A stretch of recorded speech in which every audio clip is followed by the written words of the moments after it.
உனக்கு வந்து அன்பை கொடுத்து உனக்கு குழந்தை பெற்று நீ நல்லா இருக்கணும் அப்படின்ட்டு உன்னை வாழ்க்கையில் முன்னேற்ற பாதையில் கொண்டு போறா தெரியுமா? கடவுளுடைய மறு அவதாரம் பெண்.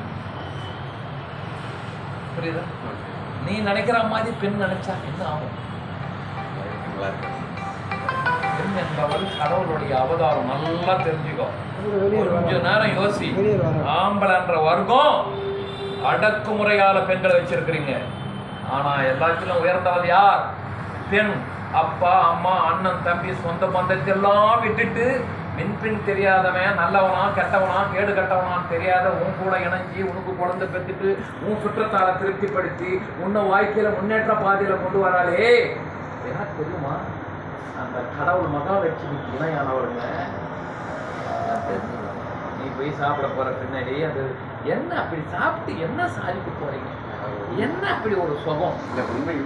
மனைவி என்பவளே ஒரு சுகம், அதுவே ஒரு போதை. குழந்தைங்க போகும்போது நயனான்னு வருது, அது ஒரு போதை.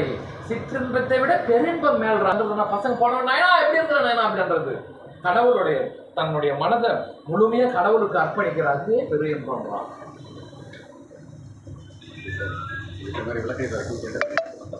உண்மைதானே? அது விளக்கம் நான் சொல்ல வேண்டியதில்லை. கூர்ந்து கவனித்து பார். பெண் என்பவள் யார்? கடவுள் எல்லா வீட்டுக்கும் வரமாட்டா. கடவுளுடைய அவதாரம். அம்மா யாரு? இன்னொருத்தன் பொண்ணு. உங்க பாட்டி யாரு? இன்னொருத்தன் பொண்ணு. எங்க அம்மா நானுக்கு எங்க தாத்தா, எனக்கு எங்க தாத்தாவுக்கு 5 மருமக.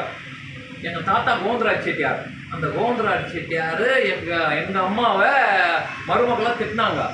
அந்த சமயத்துல எல்லா மருமகளும் கூட்டி இந்த விளக்கத்தை சொன்னாங்க. அது அந்த விளக்கம் எங்க அம்மா சொன்னாங்க. அது என் மனவே நான் திட்டும் போது இந்த மாதிரிரா பெண் என்பவள் இந்த மாதிரி அந்த பெண்ணை திட்டக்கூடாது.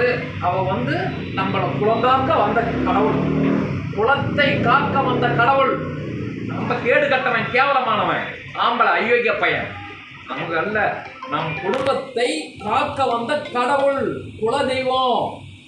உன் கூட வாரிசு அவ இல்லாத நீ வாரிசு பெற்று கொடுக்க முடியுமா? என் வாரிசு என் பரம்பரை இப்படி என்ற யார் வர்றது? அந்த பரம்பரைக்கு யார் வேணும்? பெண் தான் வேணும். அந்த பெண் வந்து வீட்டில் அழுவக்கூடாதியா? அந்த பெண் வீட்டில் கண்ணீர் விட்டா அந்த வீடு நல்லா இருக்காது. நல்லா புரிஞ்சுக்கோ. யாரு? குலம் தெய்வம். நம் குலத்தை இழக்க வந்தவா. ஆனா நம்ம